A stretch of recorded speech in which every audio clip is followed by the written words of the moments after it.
control. Gravity is all that I know. She's over me. She's over me. She comes with her hypnotic dance. She holds me here with only a glance. She's over me. She's over me.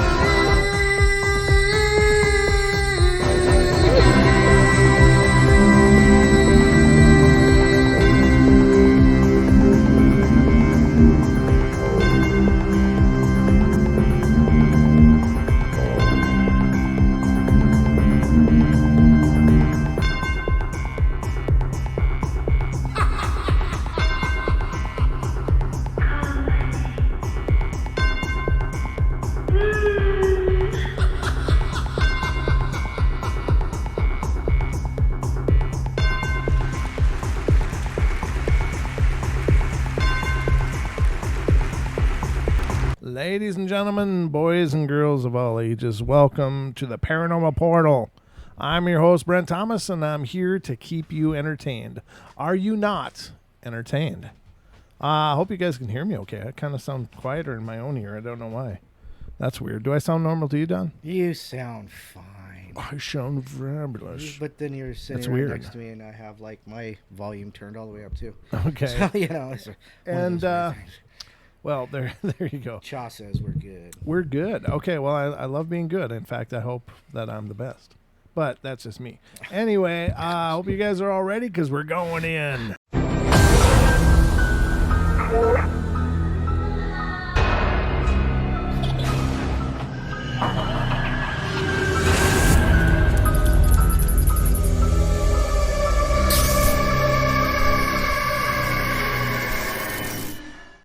No, you guys were on time. In fact, because we were late, and we were a little bit late getting in the door because, well, you know, planning is not our strong suit anyway. But we did have a hell of a lot of Skype issues trying to launch the call board. Yeah. But it's all connected now, ladies and gentlemen. So if you want to call in and be a part of the portal, you are welcome to. And you can do that by calling 720-923-0500. Again, 720-523-0500. I started laughing because I saw Cha-Cha's note. No, my battery's going to die. How can it be? Well, you got to charge that baby up in preparation for the portal. Because, especially if you're using a phone to do it. Yeah, no doubt. Come on. Plug it in. Plug it in. Get close to an outlet and sit back and just don't sit in the corner rocking going, I missed it. I missed it. Oh, no. Yeah, it's like, yeah. No, you know, just remember, if you miss a show, and I get these messages all the time from people like, oh, sorry, I missed it. And it's really sweet, but I'm absolutely floored by that because for me, it's like, I'm just thrilled you guys watch it when you can.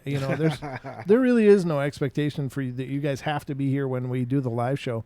I mean, we love for you to be here, but it just kind of always surprises me when people apologize. Like, oh man, sorry I missed it. Oh, sorry I missed the show. And I'm thinking, wow, that's really sweet. But you know, I mean, just watch it when you can. Yeah, just make sure to give it 2 thumbs up because you owe us. Yeah, it's too bad you couldn't do that. Just sit there clicking 50 thumbs up. So talk quick, Brent. Well, you know, I always try to talk as quickly as I can. However, my tongue and palate don't always cooperate, and it ends up sounding like I'm drunk if I try to talk too quickly. And I'm currently not drunk, so. He said currently. Well, you know, I mean, there's every once in a while. There's a lot of night left. Yeah, we'll see what I get into. I might hit the sauce during a break or something. No, we don't do breaks on Wednesdays. And actually, I'm not much of a drinker, ladies and gentlemen. I am just high on life. That's all I can say. So we're going to do another addendum to last Saturday's show, which is the glitches in the Matrix.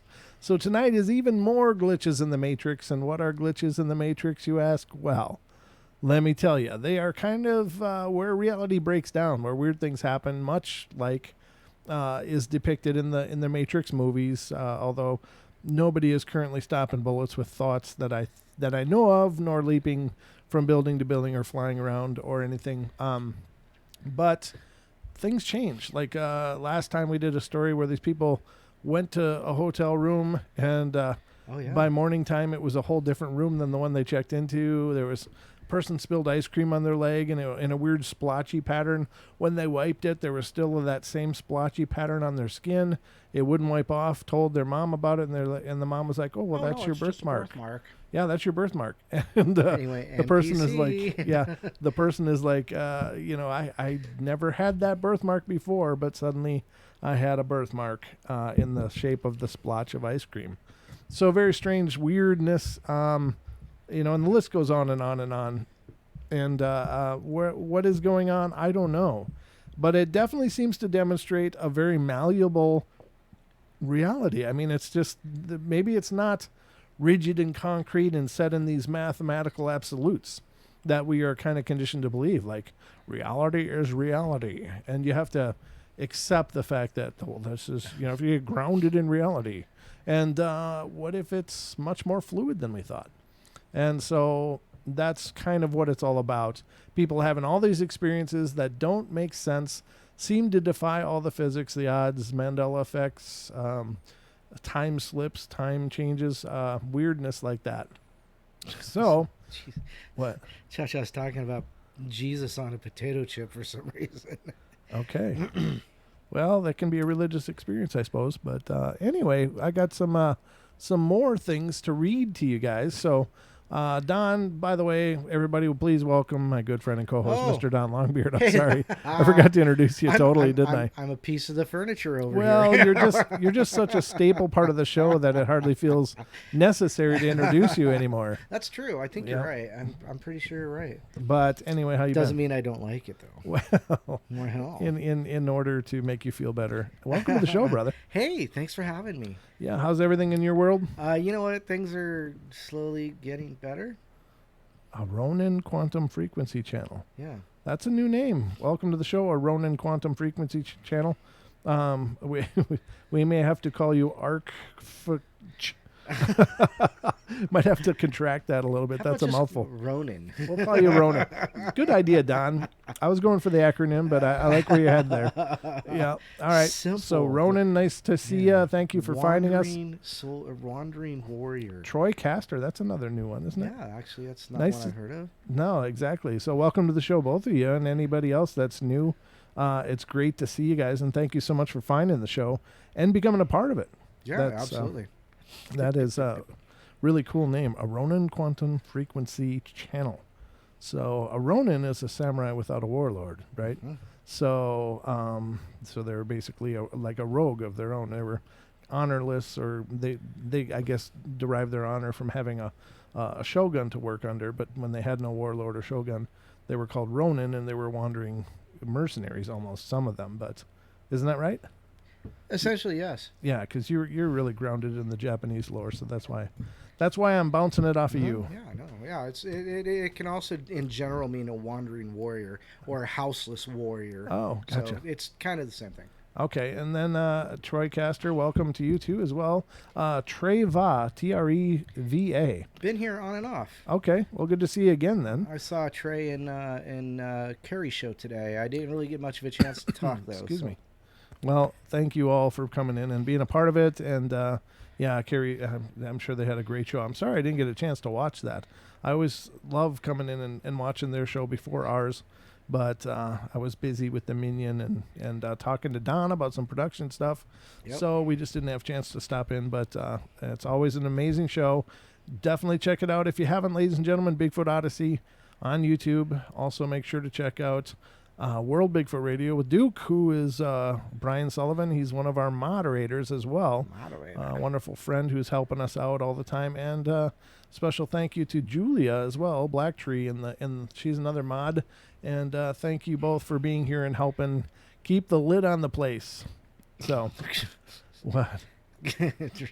Just reminds me of old 80s rap. Old 80s rap? Old 80s rap. Old 80s rap. Yes. Oh, okay. All right. You said keep the lid on it, and usually they say tear the roof off it. Oh, okay. I don't remember the 80s rap. I never really knew what they were saying, I guess. Oh.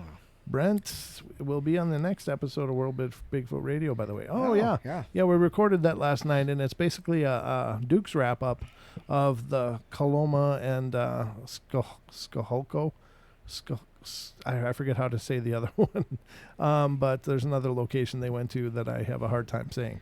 So that'll be coming up on World Bigfoot Radio. Duke and I recorded my portion of it last night. We had a great discussion and a great talk, and just a really cool opportunity. So definitely check that out. So anyway, we'll get right to it. Make sure to check out the comments if you're interested in the theme song of the show. It's called Feline, one I wrote years ago, but it's now the theme of the Paranormal Portal, has been since I started it. But you can download your own copy of it if you enjoyed it, and check out the Teespring sites for T-shirts, stickers, phone cases, branded with the coolest logo in all of podcasting, broadcasting, and internet radio. The Paranormal Portal logo is on those things. Hey, we must be getting better. We must be. Why? Because we've only been on for 11 minutes. We already have a dislike. Oh, we do. Well, way to roll. Let's just get that out of the way right away. Let's just peel that Band-Aid right now. Somebody just had to do a drive-by. I can't even say it because it sounds really inappropriate. But anyway, yeah, a drive-by dislike. Well, thanks for stopping, Dick. So anyway, all right, let's get to some of these stories. Because I got a bunch of them here. So this is a person. I don't know if this is really a reality Matrix glitch. You okay? Yeah, hold on. We were just talking about that earlier. And then we just heckle him for 10 minutes. Make sure to give us a dislike, and we'll shine you on for 10 minutes. We'll make you famous. Yeah. Especially if they could leave a note. That'd be cool. I know. Hey, it was me. Okay, my name's Pete, and I think you suck. Hey, Ken's here. Ken, how you doing? Haven't seen you in a while. Good to see you, brother. Ken from down under in Oz. Great to see you, brother. Great to see you. All right, I got a story here. This one has to... Are you ready? I'm sorry. Okay. Yes, I'm ready. All right. So this one was going to be late and was coming up with a story in order to avoid getting in trouble. The story I came up with was that I was being pulled over by a cop for speeding, and someone rear-ended him and hit my vehicle, which had a pretty big dent in my truck, but no one really knew what I drove yet, so it was a new job, so I figured I could get away with it. 5 minutes later, I got pulled over for going 75 miles an hour in a 65 zone, and lo and behold, someone clipped the cop car and pushed the car into my truck. The ticket was excused. The boss told me it was okay, got the bumper fixed for free, and $1,000 from the dude's insurance company. Nice. The one who hit the cop car. Well, that, I don't know if that's a glitch in the Matrix. I guess it could be, because the person was all set to create this narrative, but it just sounds like, yeah, that's like a self-fulfilling prophecy though, right? Yeah.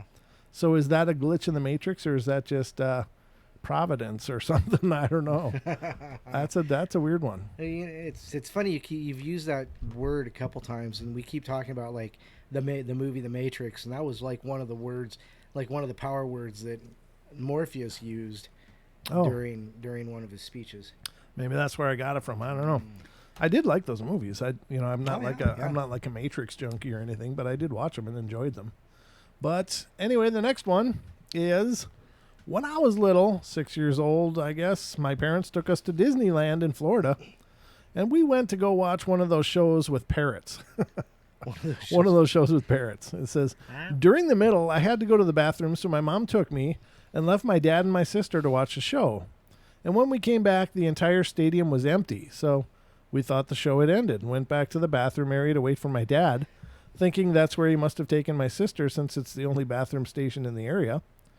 We sat on the bench and waited for 2 hours before my mom gave up. This was pre-cell phone.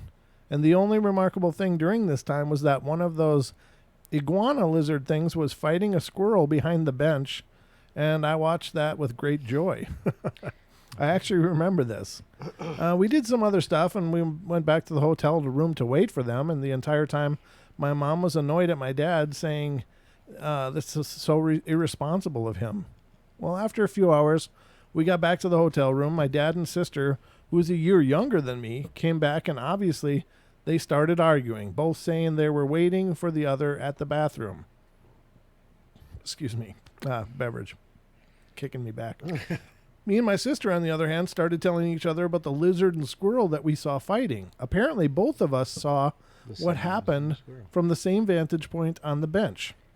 My parents stopped to listen to us and asked us to clarify. We both saw the same lizard, the same squirrel, fighting from the same point on the bench. It was one of those inexplicable occurrences, but they didn't give it a further thought until me and my sister brought it up. Remember the time we saw the lizard and squirrel fight? And my mom was like, yeah, that was a weird day. Now, that is weird. So they both apparently were occupying the same space, you know? They were both sitting on the same bench watching the same event happen behind them. Wow, that's creepy, right?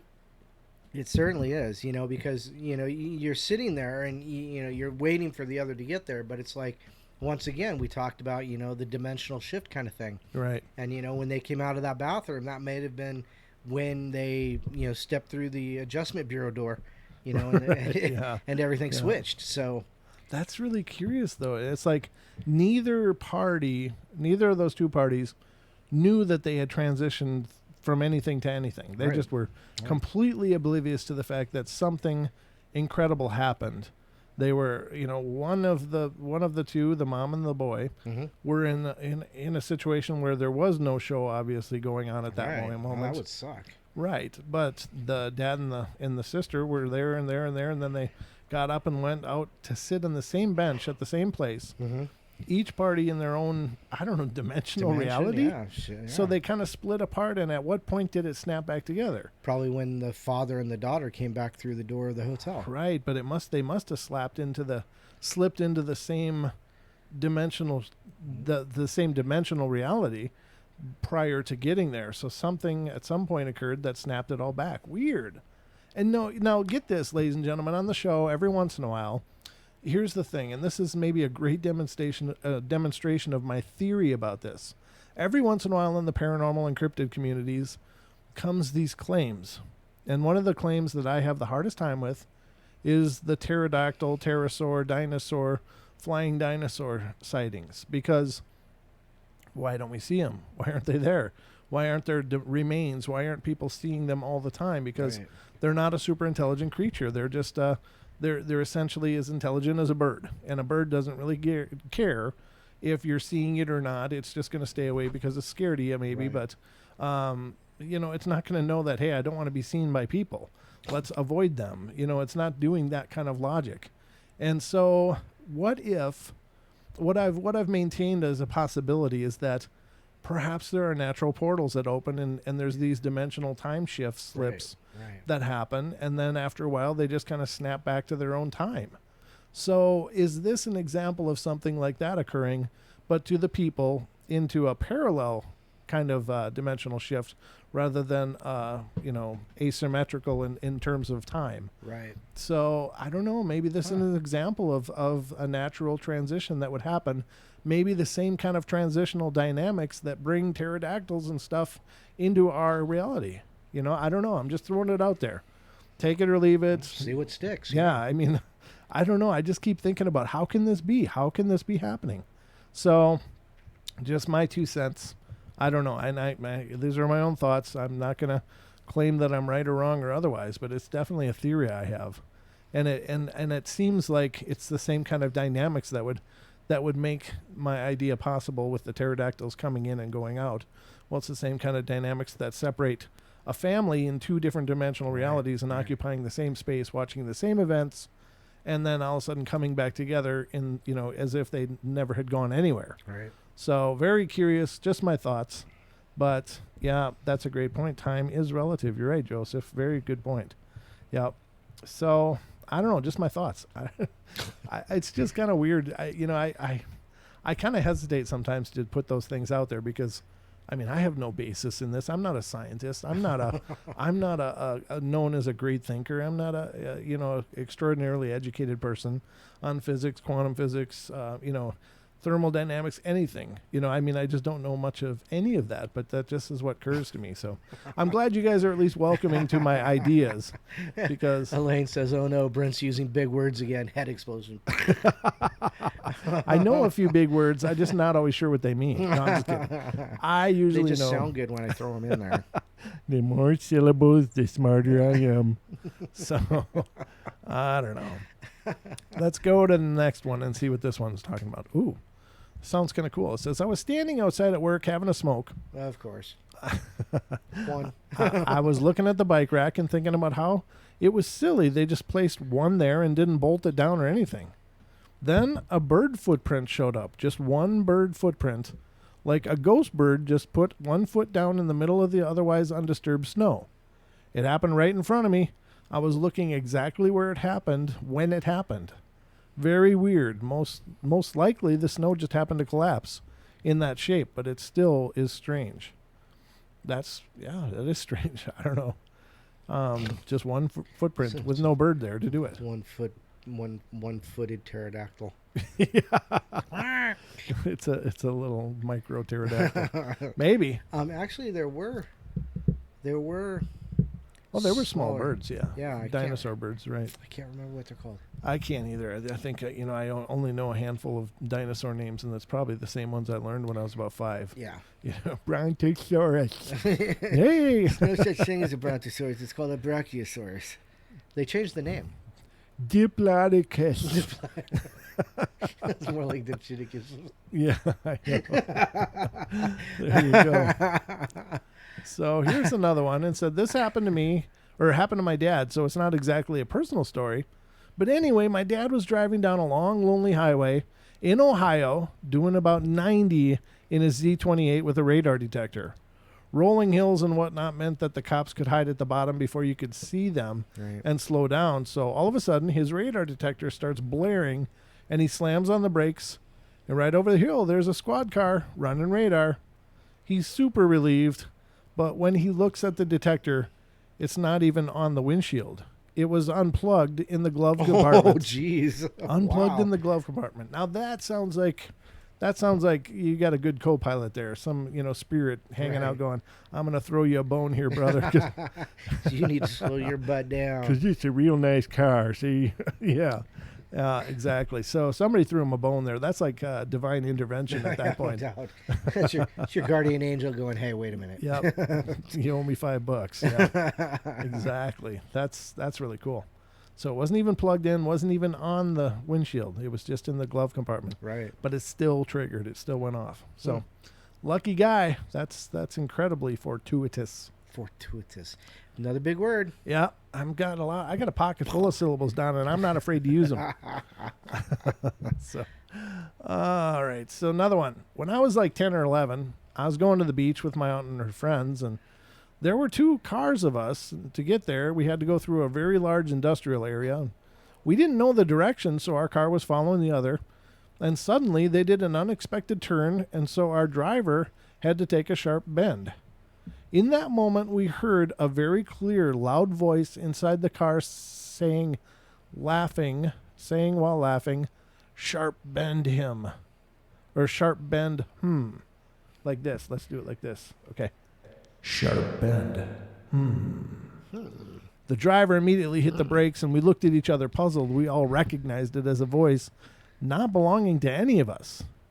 In the very same time, we noticed that the other car has stopped as well. The other driver got out of the car with a scared face and shouted to us, "Did you hear that as well?"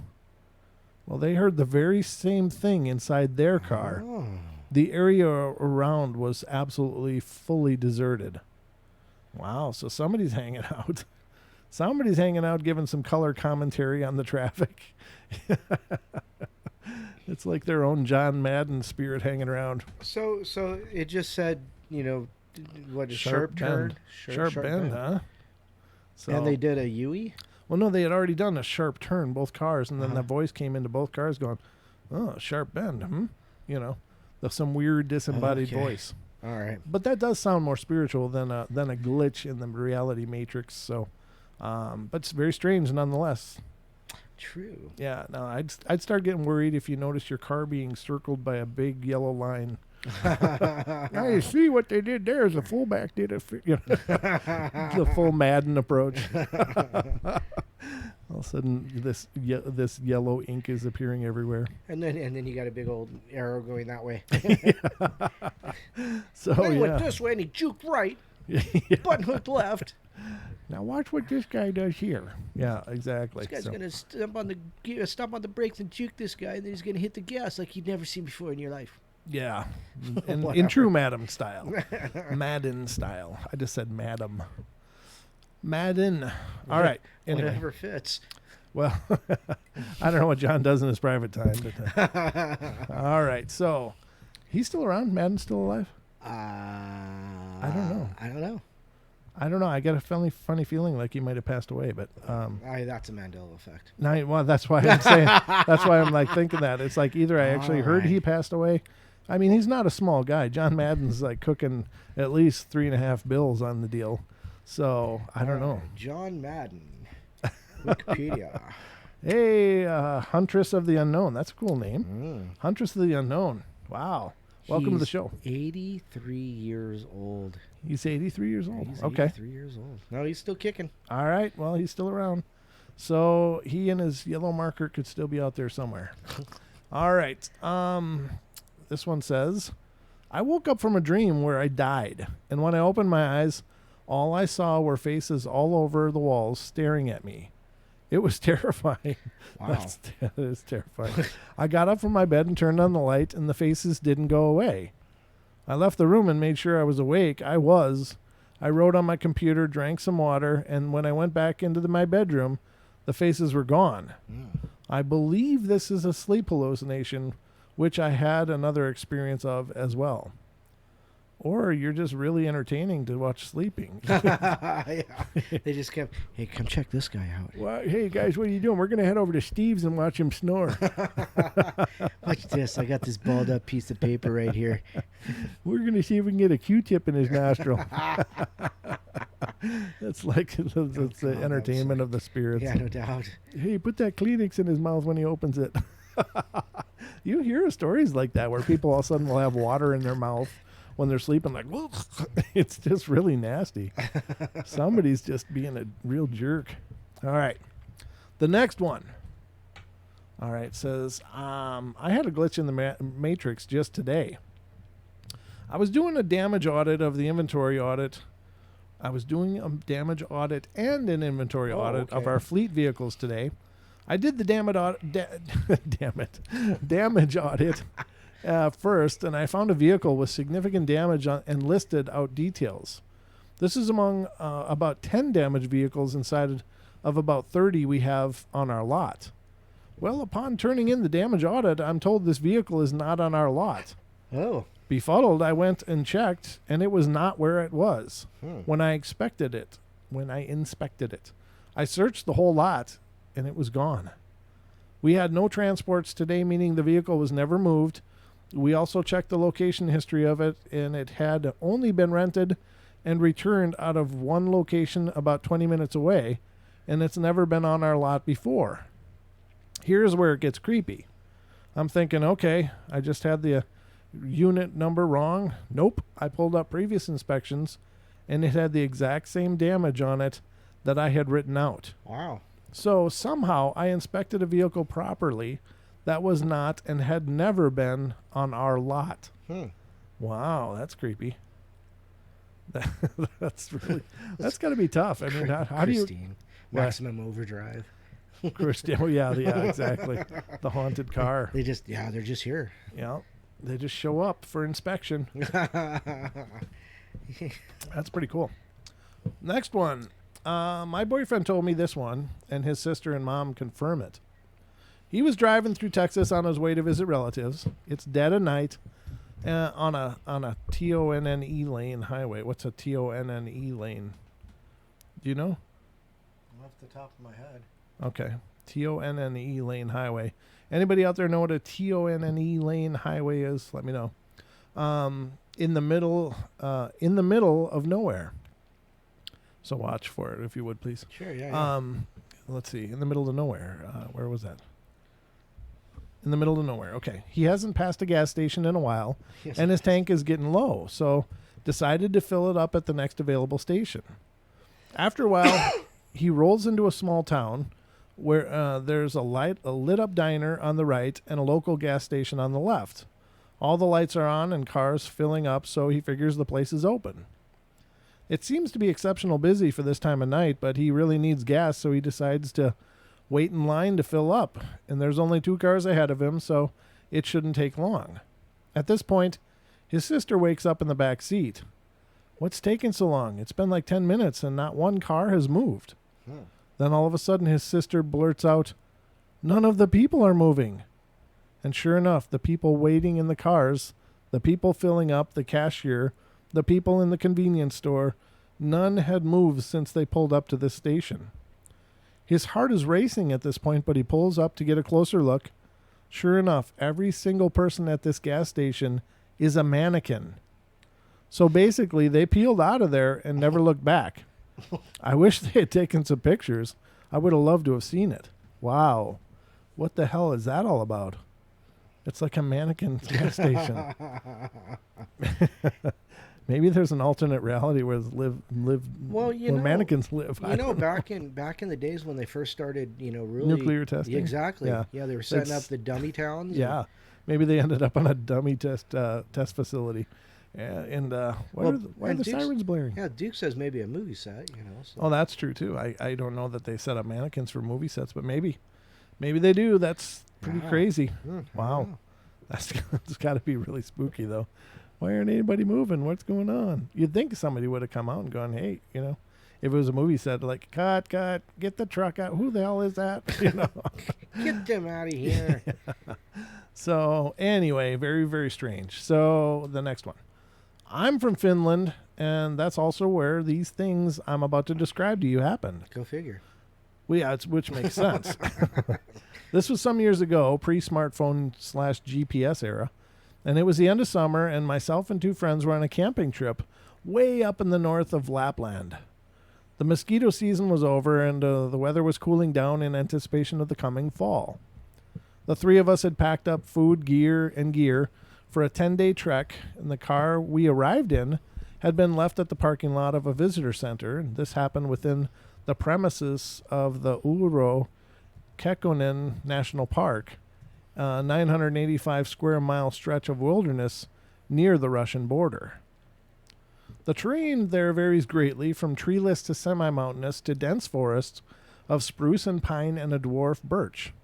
There were lots of swamps. Seeing reindeer is not uncommon, and some nights you might hear wolves in the distance, and you can run into a bear or 2 or a wolverine in this place, but of course normally they avoid people. We mostly camped in a tent, but some nights we used shelters and simple huts provided for travelers free of charge. The trip had lasted 5 days, and we were at the furthest of any kind of civilization we were going to be on that particular outing, truly in the middle of nowhere. And there really is nothing there. There are no villages, towns, or industry. The place is a national park after all. And seeing other hikers happen from time to time, and you'd see some people in the distance maybe. Very rarely would you come face to face with anyone. So in the middle of our trip, we were camped in a small clearing, woodland extending all around us for a considerable distance in every direction. It was already dark, and we had eaten our evening meal, and all 3 of us were jammed into our only tent, and it was a bit cramped, but we fit. We took turns carrying it during the hikes. And we were just exchanging some jokes and crude humor in the dark, like guys in their 20s do, and about to go to sleep in our sleeping bags. When we quieted down, we began to hear talking and the sound of machinery. Given our location, and this was profoundly weird, we camped in a tent because there were no huts nearby. Maybe there was another camp somewhere near us. We couldn't quite make out what was being said, but it was human voices, no doubt about it. But nothing really could explain the sound of heavy machinery. It sounded like an excavator or a tank or something big and powerful, and really not too far away. Combined with the sound of talking, we thought, construction yard?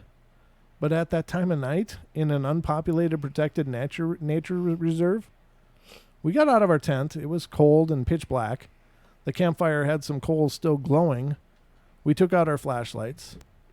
My two buddies have always been a lot braver than I am, but the sound was really clearly coming from the north, maybe half a kilometer away, so we thought the construction might be going on behind a small hill or some distance away. We could see no lights or anything. We still could not make out what was being said, and the speaking like voice was very monotonous, and it was impossible to even say what language was being used. Still sounded a lot like a person speaking, though. You may be aware of the sort of spooky phenomenon of hearing a human voice in static. Maybe you've used a blow dryer and been sure someone was talking. Turn it off and it was just something the brain tried to interpret from the steady hum. Maybe it was soft, sort of like that. It's hard to explain. The machinery-like sound continued, not loud, but you could sort of make out the powerful engine at times accelerating, adding power at times at idle. My two friends resolved to go find out what was going on, and we put on our warm clothes and donned boots, and I sat next to the dying fire, adding some more wood to it. I would stay at camp while my buddies went to check out this mystery construction yard in the middle of nowhere in the Lapland woods. So there I sat. The guys took out their maps, took a compass heading, and left, and I could hear them make their way through the forest, seeing the light of their flashlights, and then they were gone. The weird sounds continued unaltered. They were gone 15 minutes, then maybe 30, then the better part of an hour, and it was just odd. Judging by the volume of the sound, they should have reached it, checked it out, and been back already. I added some more firewood and tried to make out what the person talking was saying, but it was too tinny and obscure. The guys had been away for over 2 hours, and I figured they had stayed for a coffee with the construction guys or something. And then the sound stopped. Just like that, it just ended, all at the same time. The engine sound and the voice booth just quit. It was just very silent. Well, I waited for another 30 minutes, very worried now that something had happened, that maybe my friends were lost, and should I go and try to find them? I shouted their names several times and built the fire pretty big. I was scared, when suddenly I saw the flashlights of my friends. Apparently they were returning in a hurry. The guys got back to camp out of breath. They told me the following, that they had followed the sound beyond the small ridge in the distance. There was nothing there, and it seemed like they were not getting any closer to the source of the sounds. They had to stop every now and then, be quiet, and listen to it to be able to walk towards it. They walked and stopped like this for some time, then realized they were not getting any closer. The sounds did not change in volume at all. They decided to just go a bit further several times, and then suddenly the sound just stopped, like something pressed a button on a recording. They realized they had been going on for a long time, and they were in the middle of the dark woods, alone. They reversed the heading and started back at a brisk pace, and eventually they saw my big fire on top of the hill and found their way back. The weird thing is, we seemed to think the sound stopped at different times. They had been gone about 2.5 hours in total, and they said the sound stopped at around the 1 hour 15 minutes mark after they left, and then they started to head back. Immediately return trip taking a little bit longer, even though they kept a good pace. They apparently wandered around for a bit. For me, the sound stopped at the 2 hour mark, just 30 minutes before they returned. We didn't sleep that night. Nothing more happened on that trip, and we never found out what the weird construction yard-like sound was about. When we entered the park's visitor center some 5 days later, we asked around, but no one knew of any ongoing construction taking place in the whole national park area. Wow. It's been bugging me ever since. That's pretty amazing, huh? You know, you wonder in that case if it's, what is it? Just stone records? What do you call it? Oh, the stone tape? Yeah, stone tape theory. Yeah. You know, just something that the earth recorded and it plays back every now and then. Yeah, that's a good point. I mean, it could very well be just some residual. Yeah. Something that maybe happened way a long time ago. Yeah, true. I don't know. That's a good point. Yeah. Whatever it was, they never found it. Just some weird...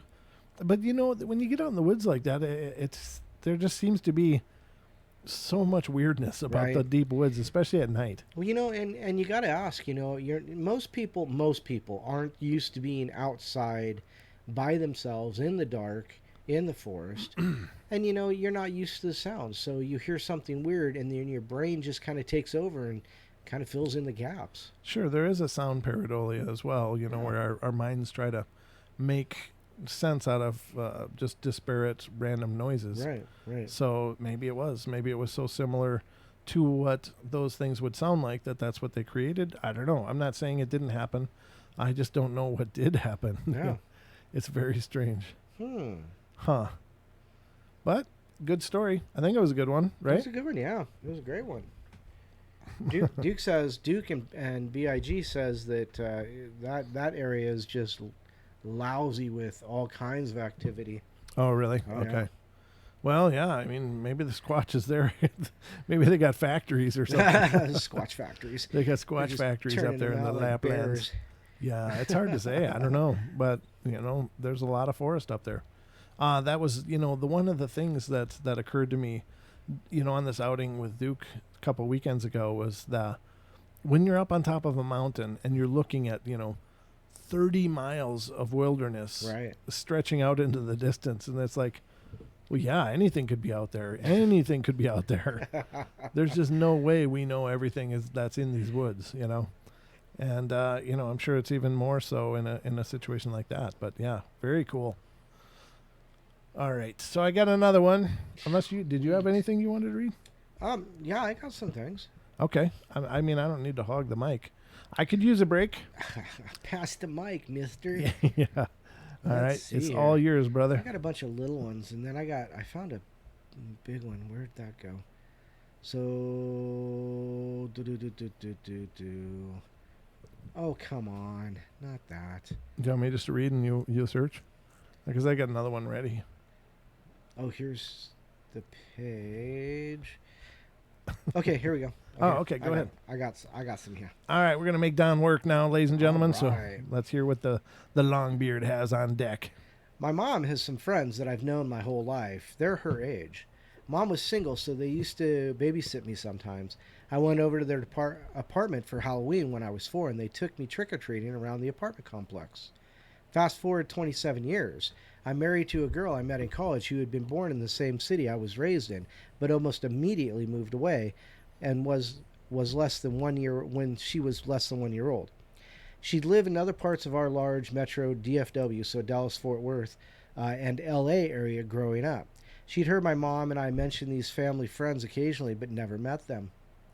Wife and I throw a Christmas party to celebrate our new house. My mom asked if she can invite said friends, so I said of course. They arrived and we get to chatting. They ask about my wife's unusual maiden name and if she knew the people who had the same name as her parents. These family friends of ours were her parents' neighbors, as in shared a wall, literally the only door on the second floor of the same building. At the same time, my wife was born. I'm 3 years, 9 months older than my wife. Our family friends' neighbors had an 8-month-old infant when I went trick-or-treating at their house. I met my future wife as an infant out of total happenstance, but didn't meet her again for 18 years. Wow. So that's interesting. Yeah. I don't know if that's well, that would be providence in my book, not necessarily glitchy matrix kind of stuff. That would be providence. Sure. Let's see here. September 2015.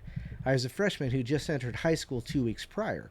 Already school was weighing me down, and I'd been continuing a habit I had of going on walks to clear my mind. On this day, I'd been walking around a pond near my house. There's a trail that goes around the pond, and the trail leads up to a set of abandoned train tracks on the other side, which sit about 15 feet above the path and the pond below. After walking the circle, I crossed the train tracks where I decided I want some ice cream. The fastest way to get to the ice cream shop was to take the path below the train tracks, but there isn't any way across the pond without going all the way back around.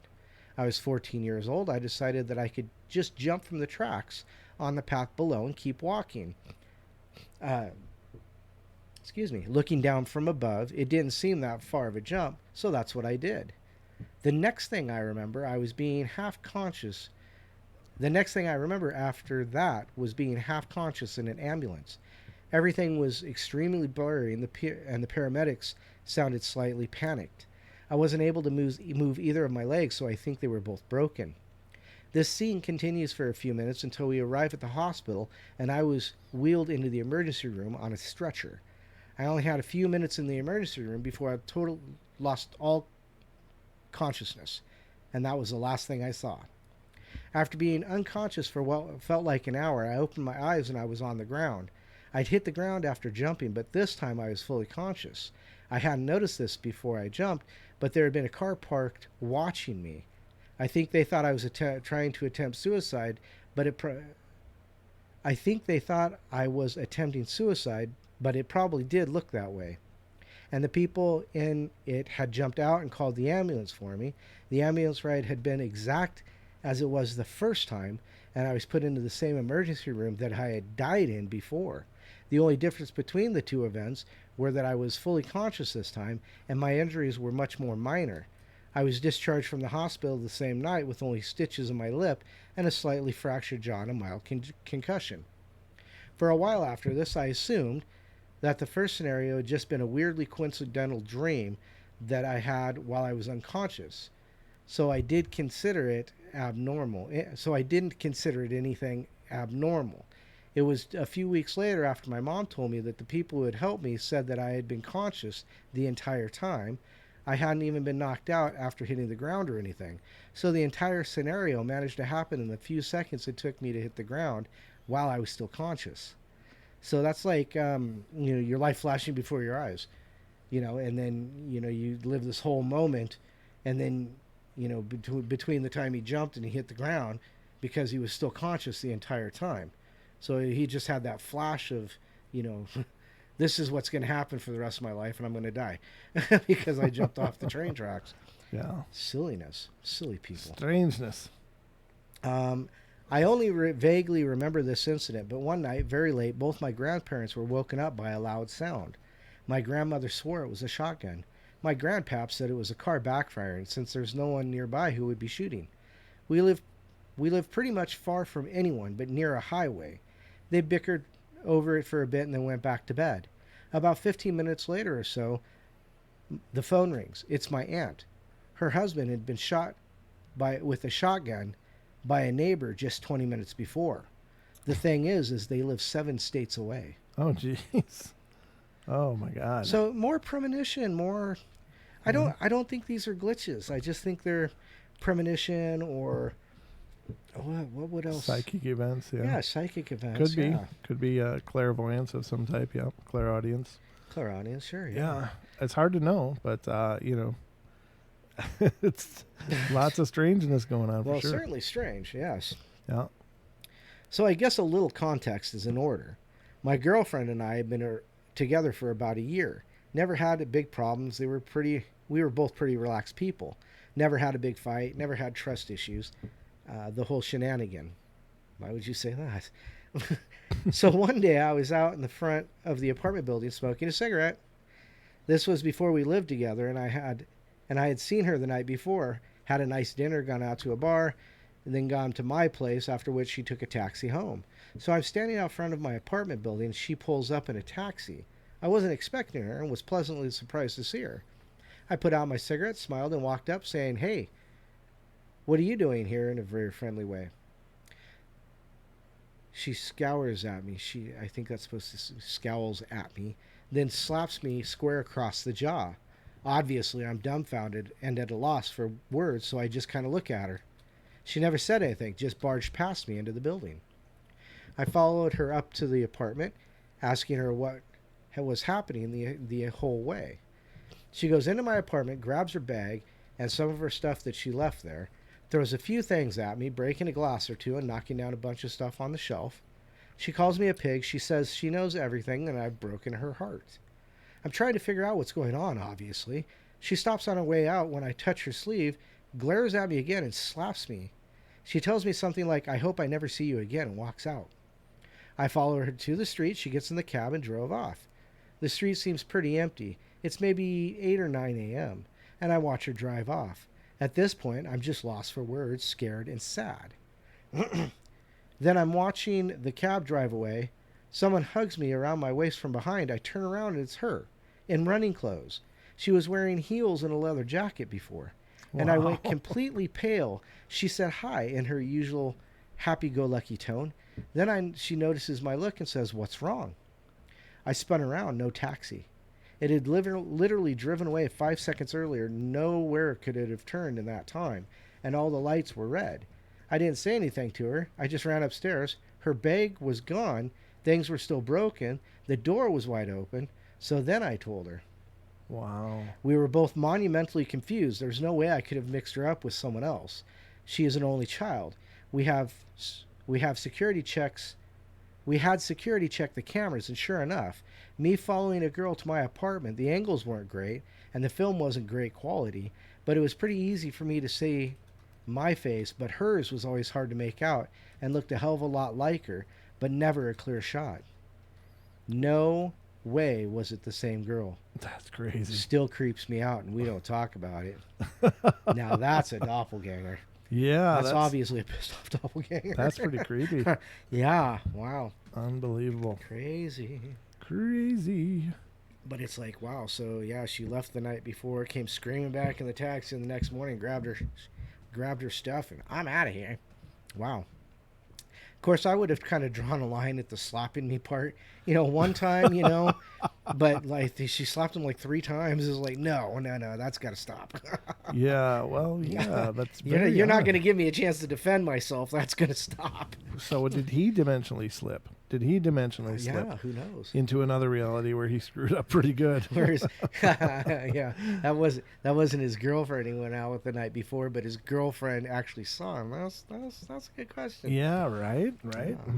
Or maybe she slipped into her own bad dream, maybe. Right. Have you ever correction? Yeah. Have you ever had an issue like someone tell you, "Yeah, I'm so mad at you," and blah blah blah blah blah, and they come to find out that they're not mad at you. They had a scenario playing in their head and they believed it. Has that ever happened to you? I've had so many people in my life. Yeah. I've dealt with a lot of crazy in my life, but I can't remember that ever happening. So I had this one girlfriend way back when. Uh-huh. I'm so mad at you. I said, "Why are you mad at me?" "Well, because you did this, this, and that." I said, "No, I didn't. That never happened." And she goes, "Well, I said it did, so it did." Wow. That never happened, you crazy little... Yeah, good thing good thing it was had a girlfriend and not have a girlfriend. I don't understand. You don't want that these one. Things. That one you don't want. Oh, gosh. Wow. You don't want that one that has arguments that you don't even get to take part in. Yeah, exactly. But you get to pay the price. Yeah, exactly. Yeah. You don't even get to enjoy the good part of it. Yeah, exactly. What did I do wrong so I can go back and enjoy it maybe? Maybe I'll ask for a time slip. Wake up mad? What's Julia saying? Wake up mad? I don't know why. You woke up mad? What is this going on? I don't know what you're saying, Julia, but I hope you're not mad. I hope you're happy. Earl of Lemon Grab. How you doing, Earl of Lemon Grab? Hope you enjoy your nap. You said you were going to lay down and have a nap, but I'm glad you stopped in to tell us that. Hope it's a lovely little wink. So anyway, a few new names are popping in as well. I saw a bunch of new names that I've never seen before, and it's really cool. I'm trying to Irina. It says, "Hello, everyone. Thought I would just say hello. I've been driving and listening for about 45 minutes or so." Wow. That's really cool. Thank you for stopping in. Let's see. I thought I'd seen more. There was several. Well, Five Hazel's here. Five Hazel is one of Carrie's mods. Oh, okay. And that's a name I recognize as well. Yeah. So, but I'm just looking. There was just a few names I thought for sure. No, I can't find them. Of course, now I'm looking for them. I can't find them. Erin Linsky. Irina, I think. Erina. Yeah. Irina. Sure. Irina. Oh, that's the one that said she's been driving. Yep. Okay, that's the one. She says all the different conversations going on at the same time. Who can keep up? One more and all my personalities would have their own to keep track of. That's Elaine saying that. Good job, Elaine. And there's a Scotty here, too. Just Scotty. Hey, good to see you, Scotty. Thanks for finding us, and welcome to the show. We're absolutely thrilled that you did find us. Hope you enjoy what you're seeing, and if not, it's Don's fault. I'm just kidding. I don't know. I'm not ready to take accountability. It's one of those things. He's mad at me and he doesn't know why. In my head, it's your fault. it was all in my head. Yeah, I guess you do know someone else that's crazy like that, Don. Oh, it's me. Gee. It's me. The guy sitting to the left of me. Yeah. On screen, geez. I'm on his right, but that's no. All right. You got more, or do you want me to read? No, I got another one. Yeah. Okay. Yeah. By all means. Take it away, ladies and gentlemen. Ladies and gentlemen, let's go to full beard vision. Dawn on the jug. We're going to full beard vision. See, he does better without the jug. Yeah, well, I got a lot of real estate to make that noise. I don't play with jugs. This happened. Oh, no, you didn't. Oh, no, you didn't. I had to wait for him to process that. Yeah, I'm usually a little slow out of those gates, Don. I'm not used to processing those kind of things. Oh, dear God. Gosh. Oh, well, go ahead and read another one. All right. Playing the jugs again. Absolutely. This happened early 2000 when I was working at a juvenile detention center in a small town in Oklahoma as a corrections officer. Okay. That's a JCO, by the way. Yep. I was working nights at the time and went to work at 9 p.m. Yep, I've done that too. This one night when I arrived for work, my superior looked confused and asked me what I was doing there. I said, I work tonight. He said, but you called in a few hours saying that you were sick. I was a bit confused and said it must have been someone else and they got the message wrong. After everyone else showed up for work that night, it was a bit more weird, but we carried on as usual and we assigned everyone their places for the night. I went to work in the control room where I usually work. The control room is the center of the prison that has direct control over cameras, doors, phones, and everything. After I relieved the guard on duty and settled in for the night, I looked at the message that said I had called. I've read this before. Right. Yeah, just keep going.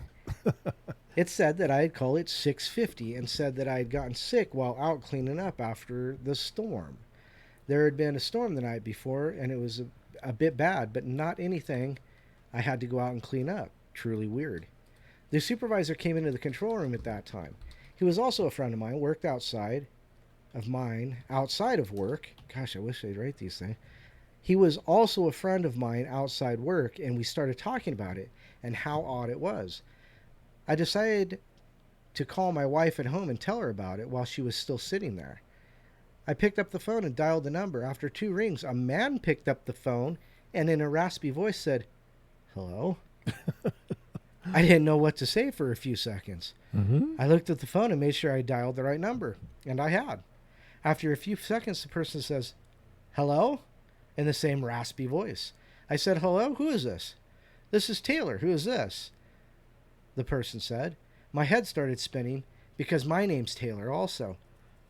I said in an almost scream, "Where's Ann?" He said, "Ann's in bed. Who is this?" I dropped the phone and told my supervisor to ring me out. I had to get home, and I took off towards the door.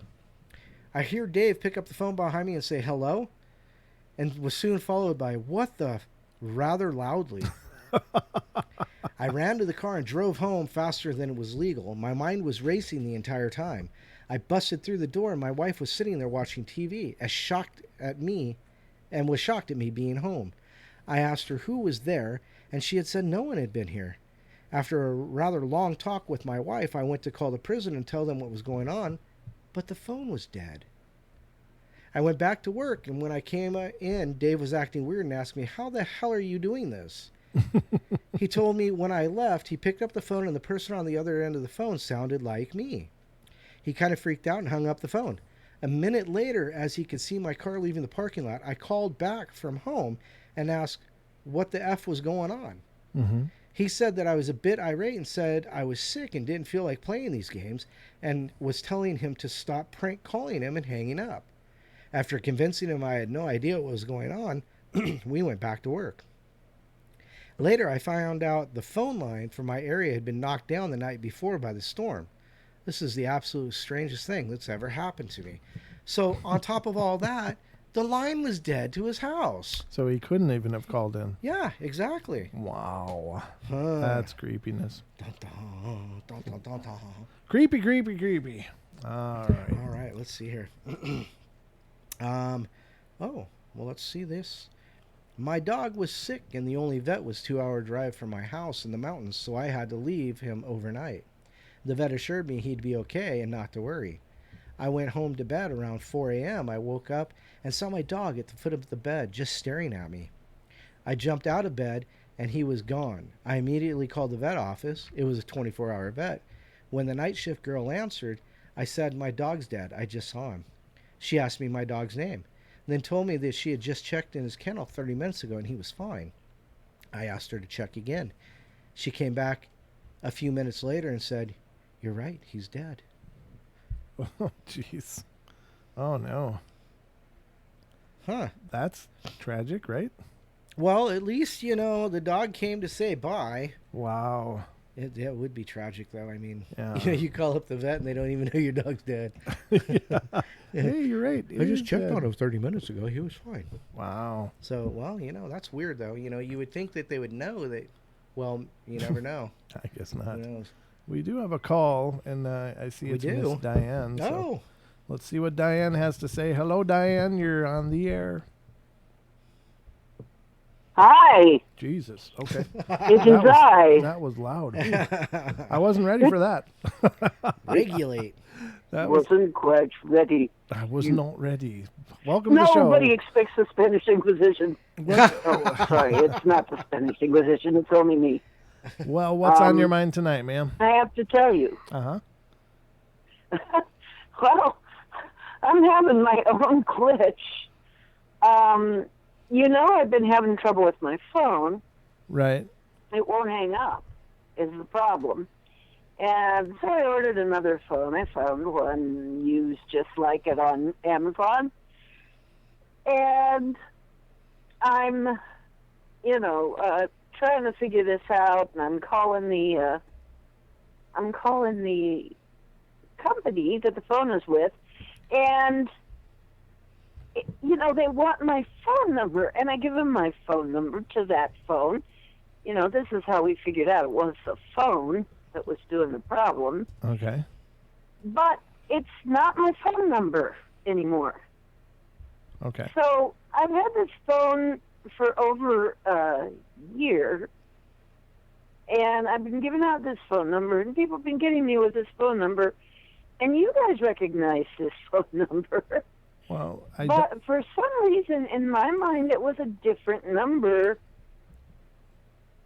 and so I don't know what's going on here. It's just freaking weird, really.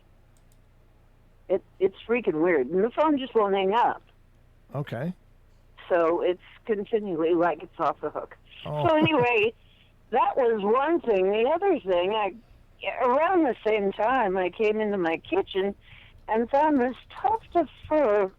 And at first I'm thinking, what the heck did the cat get into? What, did something get in? Or I cannot find any match to this tuft of fur. It's not any skin with it, just a big tuft of fur in the middle of my kitchen. Mm-hmm. Okay. And the cat's looking real proud of himself. I'm thinking, well, did you catch something? I can't find anything. Can't find any body.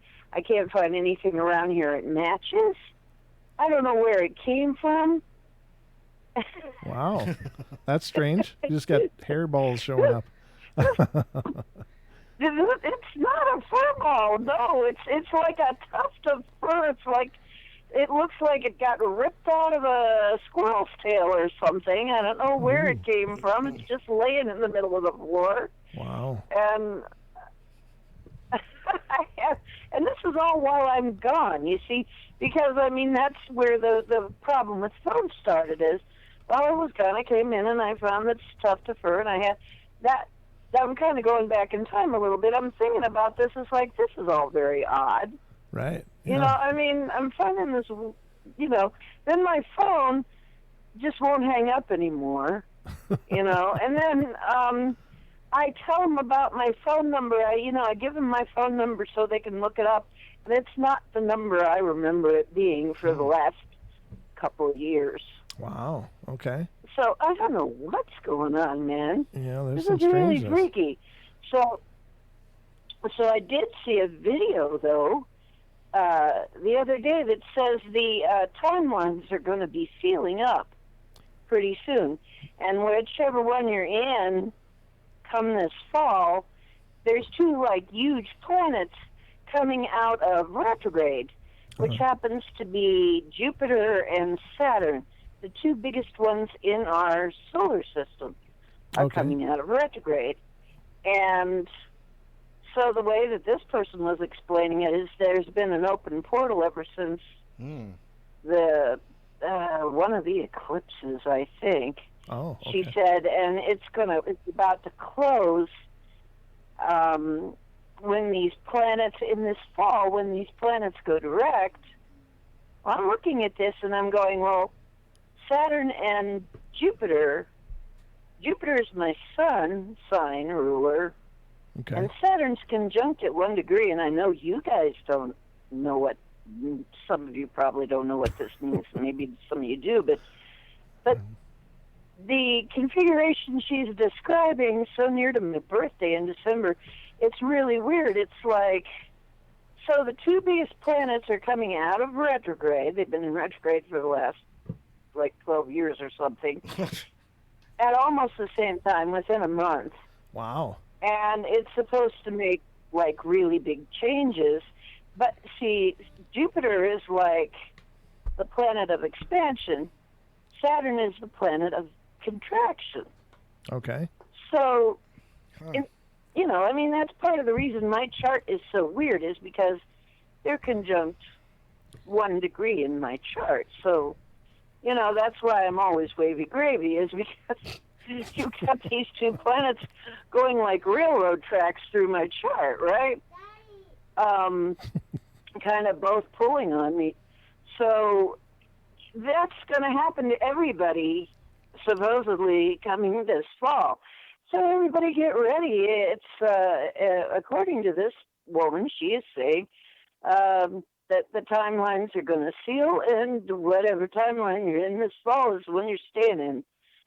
So, it'll be interesting to see what happens this fall.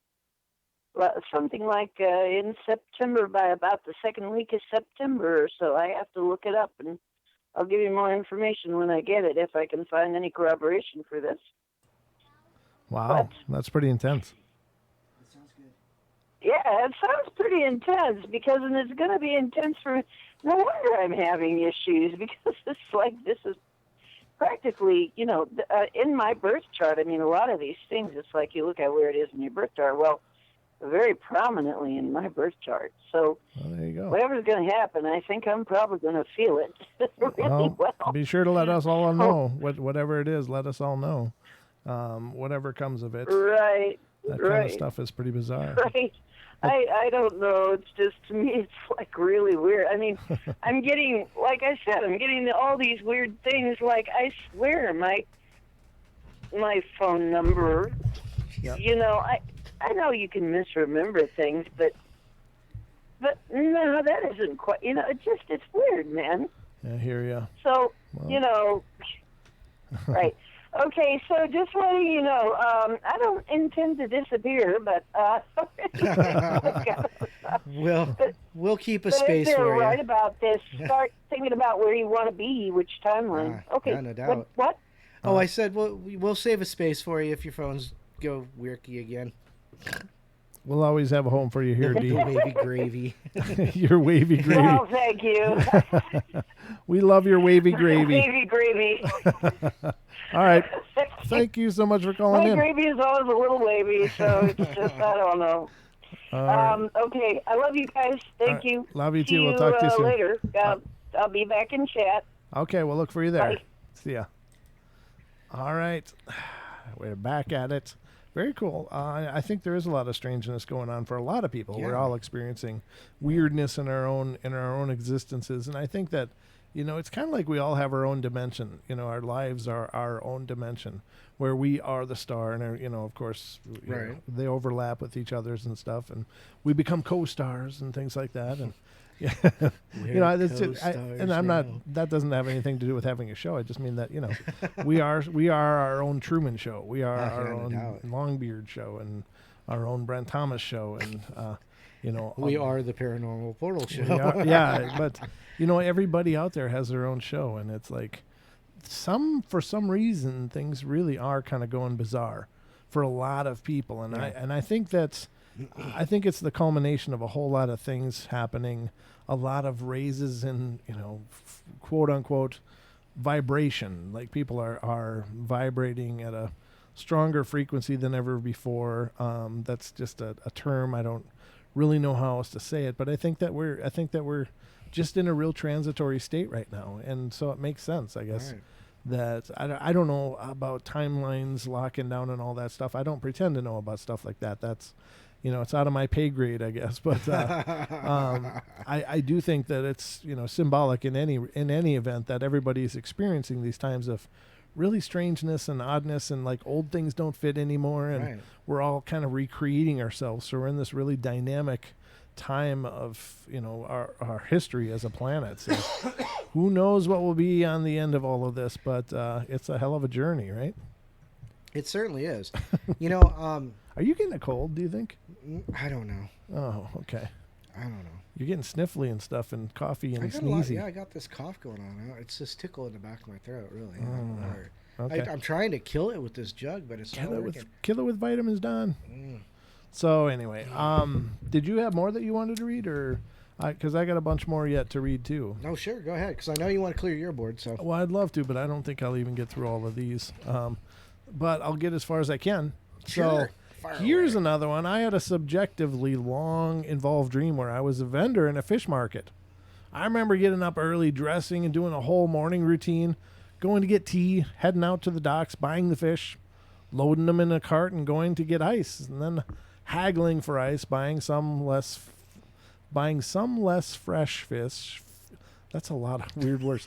Less fresh fish. Jeez. While I was at it, and going to a market to my stall, setting up and selling fish all day. It was so real. I talked to friends, smoked nasty cigarettes, haggled customers, ate lunch, had tea, and just lived through the day. And at the end of the day, I cleaned up, counted my cash, paid the stall rent, went home, cooked some of the fish I hadn't sold, sling with some veggies and rice that I'd traded for. I drank more tea, relaxed for a while, and then drew a hot bath, soaked and smoked some more cigs, and then went to bed. The next morning, I woke up refreshed, ready to go down to the docks and buy more fresh fish. Except I was in my house next to my wife, truck parked outside, and it was Saturday. No work. My wife and I were getting geared up to go skiing in Oregon, and in the car it was already packed. Weird thing was, in my dream I was single and a smoker, which I'm not. And the whole long dream had been in fluent Chinese. Oh. The effortless kind of fluency that only comes with a lifetime of speaking it. Oh, and I had been Chinese. I'm a big, hairy white dude, somewhat fluent in Spanish. Yeah, he's a Yeti. And I know a little bit of Russian, but I've never. It's just weird. I've never worked in a fish market. I wonder who I was. I wonder what that was. That's like a peek. Yeah, it's like a peek to a different time. Now, maybe that was a past life. Well, the other thing is could he have somehow tapped into the Akashic records? Of course, many people talk about the Akashic records, and it exists apparently in the aethers, and it's a history of everything that has ever been, is now, and everything that will be. It's just this database, like a huge database, and sometimes I think, knowingly or unknowingly, we tap into those things. Right. So very strange. Very strange. Hear the minion? My God. I gotta tape that kid upstairs or something. I'm gonna Velcro him up there. I was gonna say Velcro. Here, put on this really fuzzy suit and lay on your bed. Silence is golden. Duct tape's gray. I love my little boy. He's amazing, but man, he always gets loud when I'm doing a show. I don't know what it is, but it's his talent for finding the Captain Bad timing there. All right, another one. Oh, this is interesting. Oh, Several years ago, I woke up in bed next to my now ex-girlfriend, and we had a conversation in fluent French. I got up and got in the shower, and as the water started running, I realized neither of us spoke French. When I got out, I asked her about it, and she remembered it happening, but it was as confused as I was. I can't even remember what we talked about because I don't speak French. That's cool. Now there's I do think let me go back to the beginning on this. I think in our minds we have the ability in our consciousness to tap into a universal consciousness. And now, just for any of you guys out there, I studied hypnosis for a while just because I was curious about the whole effect of hypnosis and what does it mean. I did. I thought it was absolutely intriguing. I've never hypnotized anybody. I've never done anything like that, but I was just curious, what is this all about? But what I found out in my research in hypnosis was that it is not uncommon, and has been documented, that people under an extraordinarily deep level of hypnosis can suddenly be fluent in a language they've never heard in their life. right. Like that exists in our heads somewhere. In our ability somewhere is language. Like there's some level of our head that apparently we can get to, or it's a spiritual awakening by being in such a profoundly deep level of hypnosis. People have become, for the period of the hypnosis, fluent in a language they never had experienced with, they have never learned, they've never studied. Suddenly they'll be speaking like ancient language or something like that. That has been documented, that people have suddenly become fluent in a language they shouldn't know. So when things like this happen, the interesting part is, though, that it happened to both of them. He says he doesn't speak French. I don't know about the girlfriend, but I'm assuming she doesn't either, or didn't know French. So very, very strange. Wow. Pretty cool, though, I think. Very cool. I like those kind of things. Those are just really peculiar. All right. I don't even know how to pronounce this. Jamais-vous. Jamais-vu? Jamais-vu? It was this French? Okay. Jamais-vu? Well, yeah. I don't even know what it means, but because I as well don't speak French. Comment allez-vous? No. I've experienced deja vu a couple of times when I was younger, and while that is certainly freaky, nothing beats its opposite, which is jamais-vu, which I experienced twice during a period of work-related stress a few years ago. I got to look up what the hell jamais-vu is now. Jamais-vu. On both occasions, I was driving in my car in perfectly familiar surroundings near my home when suddenly I had no idea where I was. Oh, that's happened to me. I know this. Yeah. Okay, so deja vu is being absolutely familiar with something you shouldn't be. Jamais-vu would be to be absolutely unfamiliar with things you should be. Okay. It was like I had no idea where I was going. It was like being instantly teleported to a different country. It only lasted for seconds, but very creepy nonetheless, until it happened to me. I had no idea this even existed. So I didn't know there was a term for it. Yes. Jamais-vu. Okay. Often described as the opposite of deja vu, jamais-vu involves a sense of eeriness and the observer's impression of seeing the situation for the first time, despite rationally knowing that he or she has been in the situation before. So it's like being in the situation before, but it feels like it's the first time. Never mind. Okay. Jamais-vu is sometimes associated with certain types of aphasia, amnesia, and epilepsy. Oh, well, I don't think I'm epileptic. Currently not. Anyway, I might be. I might be becoming epileptic. But I have experienced this. I've had experiences where, and even maybe this last week, I remember sitting here and I was kind of groggy, and I was kind of then I snapped to, and I was looking around at the room like, where is this? And I had to put it together in my head where I was and what the layout of the house and everything. It was like, oh man, so I have experienced that. It is a really trippy thing, and I thought maybe it's just because I was so focused on something else. I was tired, Right. And it was like almost like a real deep meditation point, and I kind of snapped right out of it. And I don't think I was quite ready for it. So, very interesting, though. All right, so here's another one. I work as a security nighttime attendant at an apartment building. Mm-hmm. It's 24 stories, and it's one of the oldest buildings in the city. Don't know which city, but it's one of the old ones in this city. One night I'm sitting here when the phone rings at about 3 a.m. I answer, "Hello, this is Rick at the front desk. How can I help you?" The voice on the other end sounded female, but it was totally garbled. And the only bit I could only make out was 23rd floor. I tried to tell the person I couldn't understand them and asked them what apartment they were in. But again, garbled response and 23rd floor.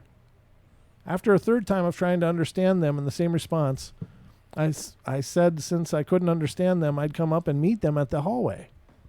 So I go up to the main elevators, and both are up on the surprise 23rd floor.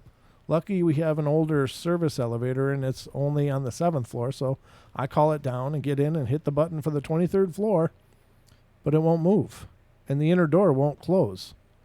So I go to unlock the reset panel, and boom, we start going up. Door is still open. Well, I'm freaking out, but the elevator is shaking because it goes pretty fast, and it's old. So as I'm going up, I just stay towards the back, and finally I reach floor 23. Mm-hmm. I step out. The door closes just fine. And I look around the hallway, and there's nobody around. And I walk along, slowly trying to listen for anyone awake who might have called, but there's nothing. So now I head to the opposite direction and go towards where the regular elevators are. And when I get to them, they're just sitting there with their doors open. I was pretty freaked out, but I knew it could just be the elevators were on the fritz. So I get in and figure I'll just reset them when I get to the floor number 1 when I hear the sound of the back stairwell closing. So I quickly get out and go to the stairwell, and lo and behold, nobody's there. But the maintenance door to the machine room is ajar. And at that time, I'm the only one in the building with a key. At the top of the building is a large machine room housing all of the really, really old, loud machinery that does cool stuff in the building, and it allows access to the roof. I don't like going into it because, well, it's creepy as hell, and nobody ever goes in there. So at this point, I'm seriously freaked out, but I muster up the courage and head in. I shout, "Hello!" and there's no response. The lights in this room flicker because they're really terrible fluorescence, so I can't see really well either, but at the end of the room I can make out the roof access door, and sure as hell, it's slightly open. So I slowly continue forward, checking the space in between each machine as I walk by, and there's no one in there, so I open the roof access door, and I can't see anyone ahead of me on the roof. But there is a slight wraparound, and if there was a jumper or something, I needed to be sure, so I stepped out and leave the door ajar just like it was. Almost immediately, the door is pulled shut. Now, I might have written it off as wind or something, but this door is hard to shut, and it's hard to open, really hard. I immediately grab the handle and yank it open, slam it behind me, and run straight for the maintenance door. It automatically locks when it's closed, so I slam it shut, too, and go back to the 23rd floor hallway. Get into an elevator, doors still open, and go all the way down to the first floor. I go back to the main lobby, and as soon as I sit down, the phone rings. I pick it up, don't say a word, and sure as hell, it's a garbled voice again, only audibly saying 23rd floor. Hung up the phone, turned off the ringer, and spent the rest of the evening just staring at the parking garage security monitor. Wow. That sounds like a haunting, though. That's not really a reality glitch. Yeah, not really. That sounds like they're dealing with some kind of unsettled presence.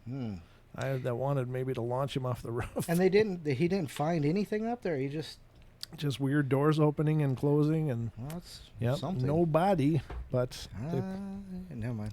Yeah, don't do it. So Cameron's asking what we're doing on Saturday, Brent. Well, Don, I got an adventure plan for us.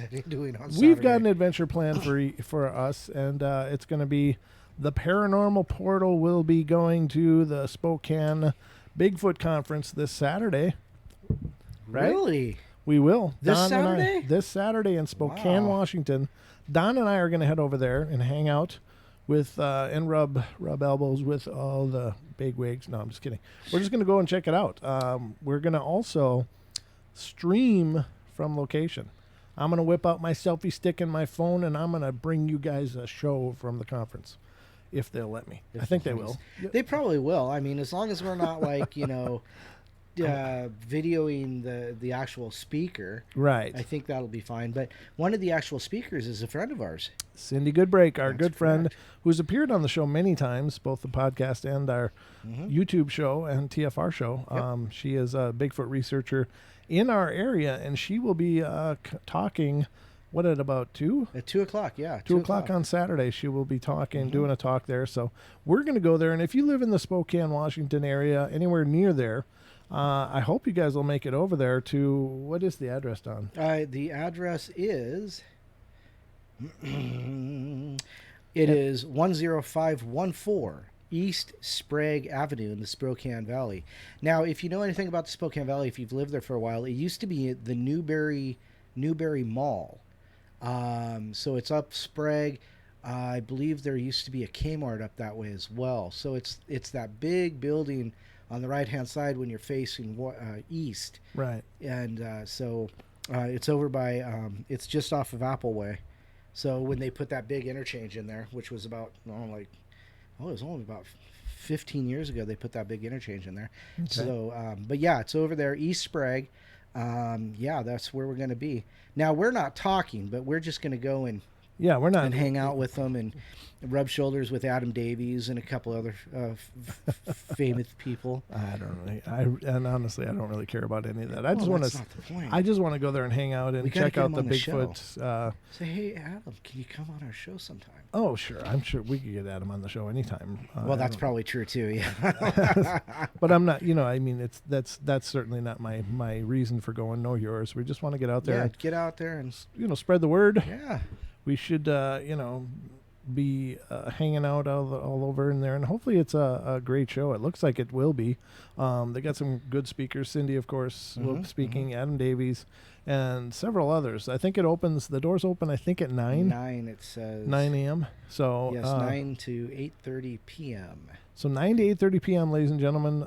If you're in the area and you want to hang out with Don and I, well, come head over there. We'll be walking around. We'll be the two guys walking around with a big selfie stick, talking to a phone and streaming it. But so watch your YouTube on Saturday during the day, because obviously we won't be streaming during the showtime. Well, we will be when we get back. We'll do the normal stream, I think. I don't know. We'll see. Oh, we will. Oh, there will be a show. There will be a show. There will be a show. show. Will go on. Absolutely. Because, even if I'm over here going. Well, yeah. That'll. Yeah. I mean, what the hell? You'll just be channeling a spirit or something over there. But yeah, we're gonna go over there and head out in Spokane at the Bigfoot conference. So if you're available, and you're in the area, we'd love to meet you. But if you can't, no worries. But that'll be this Saturday. So looking forward to that a lot. Yes, we're still taking calls. The phone number is 720-923-0555 HSFL Paranormal if you want to call. You said 055. 0500. If you're looking for the number, look above my picture on the screen. It's right under the Paranormal Portal logo. I'm sure somebody will spit out that phone number. It's like 723-923-0500. Sorry. 0500. I don't know. I get all dyslexic there sometimes. You go. Boom, there's a call. Let's see what's going on here. Hello, area code 910. You are on the air. Hi, how's it going? My name is John. I'm with HSFL Paranormal. Hey, John. Welcome to the show, brother. Thanks for finding us, by the way. That's really cool to meet you. Hey, yeah, absolutely. One of my followers actually had your channel on there suggested, so I wanted to stop by, watch a couple of your videos, and you got some really interesting topics and stuff like that. So I was like, this is right up my alley. There you go. Excellent. So you're over in North Carolina? No, I'm actually in Central California. I used to live in North Carolina. I used to investigate the paranormal there and moved back over to where I grew up here in Central California. Wow. And I investigate here now. Well, you got to tell us, tell us a great experience you've had during your investigation. Some really profound thing that happened. I'm dying to hear this. Got a couple of pretty profound places that I've investigated here on the Central Coast, as well as the rest of the desert Southwest. Okay. I have to say, one of the most incredible places that we investigated, it had to be between the private residence that we got called to do a demonic house cleansing, and upon arrival, I was like very skeptical. I was like, the chances of actually having a demonic type situation kind of slim to none, but I'd be more than happy to check it out. Me and my team went down, did a full lockdown. Upon entering the property, as soon as we pulled up, I got physically sick, and just from the negative energy pouring off of that property. Wow. Upon entering, there was this foul stench of death inside of that house. I was like, did somebody die here? And I guess 14 people had been murdered in that house in just like a 20-year period. It was incredibly nasty situation entering that house. We watched the homeowner get possessed. He was totally out of his body, and something else was in control. He was talking in a language we couldn't understand. Oh, geez. And he had never acted like this before. We caught it on camera. It was something else. Wow. The other location that absolutely blew my mind was the Pioneer Saloon in Good Springs, Nevada. One of my most favorite places of all time to investigate, just because the EVPs were just so clear. And the spirits were actually talking about us while we were investigating them, telling the other spirits to actually communicate with us. Wow. Oh, cool. And I got that on camera too. That was incredible. That's amazing. Wow. So how long you been at this? Yeah. How long you been investigating? I've been investigating for close to 7 years. Oh, good for you. What actually made you get into it? Just out of curiosity. I got into it after a near-death experience back in 2000. What was that now? 2007 or 2013. Okay. I was hit by a drunk driver, and I technically lost my life. And after that, I developed, I guess, what you would call an empathic ability, and it's kind of evolved more into something where I can actually hear the spirits. I can't see them with my own eye, but I can definitely hear them. Wow. So as I get deeper and deeper into the studies, the more stuff that I become in tune to, I guess. Sure. Wow. That's hardcore, brother. That's really intense. You know, the funny thing is, and maybe not funny is the right word, but the really interesting thing is that we have a lot of the people in our chat room. Several of them have had near-death experiences. Yep. So it seems to be a real common theme for several of our audience members. That's really powerful. Absolutely. So did you have for sure. And I'm sorry to interrupt you, but Go ahead. Did you have the whole tunnel of light experience and conversation on the other side kind of thing? Or all I remember from the near-death experience is that I got hit by the drunk driver. She plowed me into the guardrail at 80 miles an hour. Oh, I don't remember the whole incident. Sure. I just remember stuff fading to black and then waking up in the hospital. And after that, things were different for me. Sure. Right, yeah. I had to take a year to recover from that accident. I had multiple surgeries to get myself back together. And, yeah, it took me a year and a half to get back into where I was. And finally I was just happy that I made it out of that incident. Right. Well, yeah, we're happy as well, brother. I mean, that's incredible, and I'm absolutely thrilled that you found us. That's really, really cool. It's funny how small the world. Absolutely, and I love finding channels like this and sharing my story with others who have gone through situations just like this one, because I know I'm not the only person. If I could share this and somebody else can connect with it, that's that's awesome. Right, exactly. No, I mean, yeah, and I hope you'll stick around now that you found us. I'd love to see you just continue to show up and be a part of the shows. That'd be amazing. And maybe we need to have you on and Absolutely. have you share if you're interested. And I would love to have you on my show too and very share good. your stories with me and my followers as well. Absolutely, brother. I'd be honored.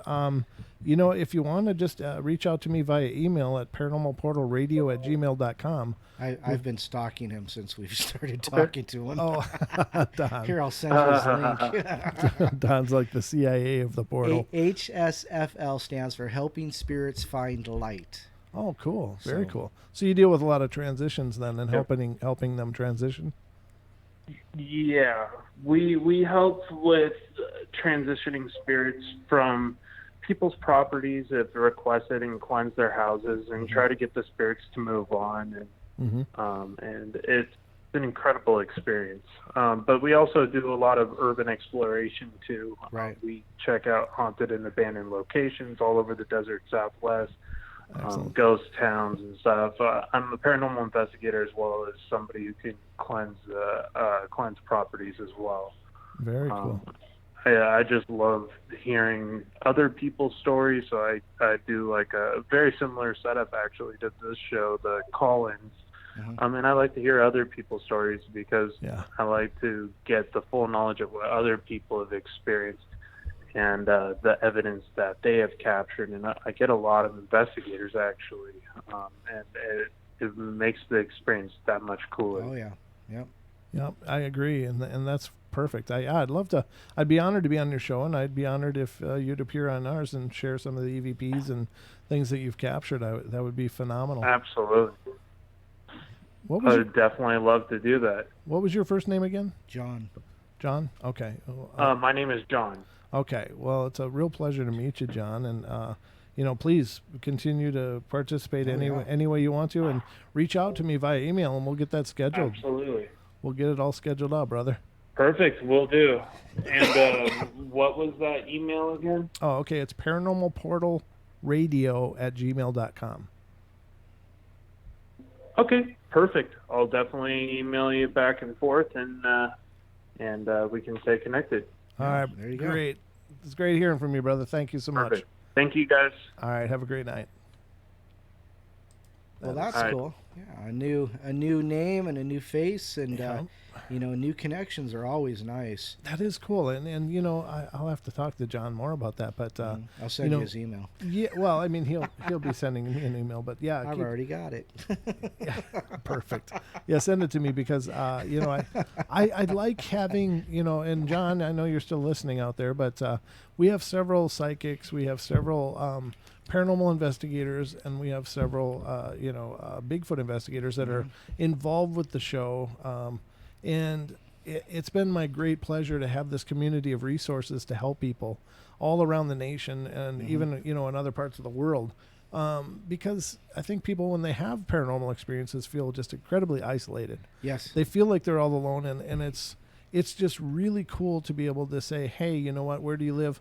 I know an investigator in that area. Let me get you in touch, because then we can be a part of a solution too. So we've been really pooling these resources of different people and stuff. We are the clearinghouse of helping you. Clearinghouse.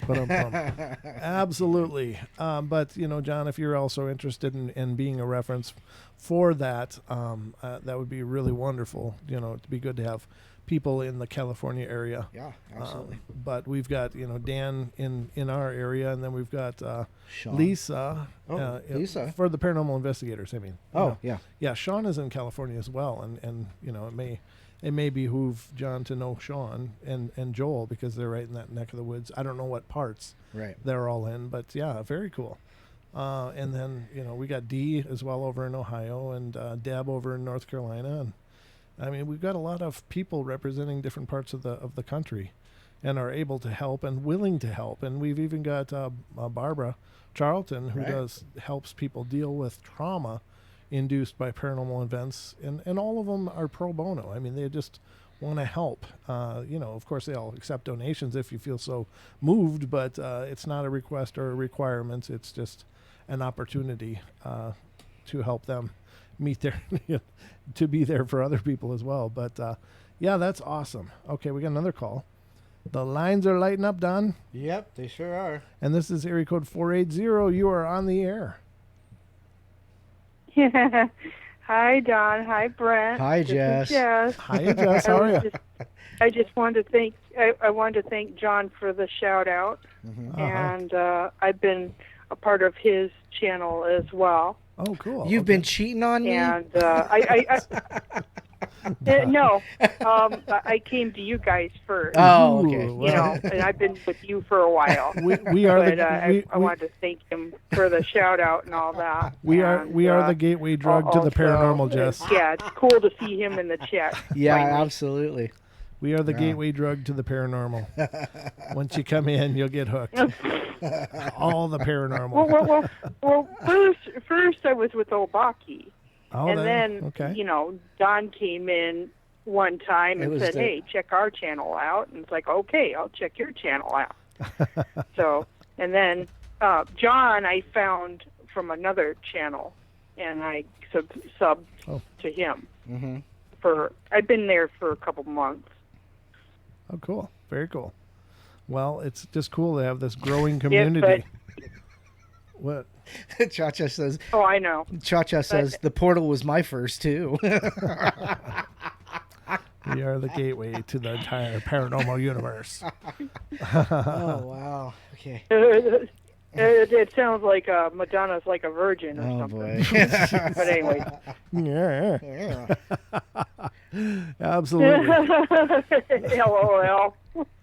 And hi to the minion that's being loud. Thank you. You know, I heard him a couple times. He's out there somewhere. He's quieted down, though, so that's a good thing. Absolutely. And Anubis, wherever he is, too. Yeah, I don't know. He's not been... he was outside last I knew, but I'm sure he's inside by now. So I'm sure he'll be bumping into me as soon as I open the door. See, we got to shut the door so we keep all this traffic out. Everybody wants to be on camera. The cat and my minion. Little heads popping up all over the place. No, that's not a spirit. You see, It'll that's be the exciting. It'll be exciting to see you guys in action Saturday? on Saturday. Yeah, I'm excited about that. That's going to be wonderful. In Spokane. Spokane. Isn't that Don's territory? No, well, I lived there for a while. I'm originally from Seattle, so I am from Washington, but Seattle and Spokane, Seattle and Spokane are totally separate sides. One's the right side, one's the wrong side. Like Weird Al Yankovic, we're a band from Seattle. It sure beats raising cattle. Yeah. There you go. It just reminded me of the song. Excellent. But anyways. So I'll talk to you guys later. All right, Jess. All right, Jess. Thanks for calling in. Take It's care. good to hear from you. Okay, good night. All right. All right. Yes. Bye. Spokehampton. Yes, that is true. Spokehampton. No, seriously. So it was like January 1st, 2000, maybe it was 2001, 2002. Okay. Me and some friends of mine were out at a place called Hauntings. It's as a matter of fact, it's over where the Bigfoot conference is going to be. It's off like Argonne and Sprague, across from the Taco Bell there. Anyhow, we're out partying, right? It was New Year's Eve, you know, and then all of a sudden, you know, we hear cops everywhere. Oh. And what happened was there was a shooting downtown at 5 minutes after midnight. So it's like, well, welcome to Spokehampton. You know, Spokanistan. Oh, jeez. Yeah, so they were shutting down bars in the valley for some reason because there was a shooting downtown. I think it was at, was it Tricky Dick's? I can't remember. I can't remember the name of it. But anyhow, yeah, Spokehampton. Yes, that's where we're from. Paranormal Voices just showed up in the chat. Hello. Hey. I'm not familiar with that name either, but I don't think I am. I have a name dyslexia. So They do. I think they do a lot of EVP, ITC stuff. Oh, very cool. Very cool. Like Zara then. Yeah, Okay. yeah. Gotcha. And I believe they are. I may be incorrect. I believe that they are also from the UK. Oh, wonderful. Wonderful. I'm glad you found us and made your way in, and it's a pleasure to see you, and thank you so much. Let me just look. I want to just see. because we're seeing all these new faces. It's like, oh yeah, we've picked up a few new subs on the way too. So thank you for that, guys. If you're new to the channel, we'd love to have you sub to it. Yeah. Grab a shub. They're free. Sorry, that was really funny in my head, but apparently I'm the only one. But anyway, you're getting what you paid for, ladies and gentlemen. The comedy is free. The reason it's free is because we can't seem to sell it. Yeah, nobody's buying it, so we just deal it out free. So I got Netherlands. They're from the Netherlands. Yes. Very cool. I'd love to go to the Netherlands. Check that out. Definitely. All right, I knew my uncle had died. My mom had called me and told me the news. It was very sad. She told me in the middle of work, and I told one of my coworkers, and he expressed his condolences on my loss. A couple of weeks later, my sister mentioned my aunt and uncle doing something, and I said, but he's dead. And my sister said, no, he wasn't. Well, I called my mom, and no, he wasn't dead. To this day, I'm still not sure how much of it my brain imagined and how much was real. Did I really talk to my coworker? Was I even on the phone with my mom at all that day? It still freaks me out knowing that my mind could fabricate so complete and real a memory like that. Wow. I think they have medicine for that, don't they? I'm just saying that's kind of creepy. Like wow. I don't know what to say to that. That just sounds almost like a psychosis, though, doesn't it? Something wrong. Yeah, there's something wrong there.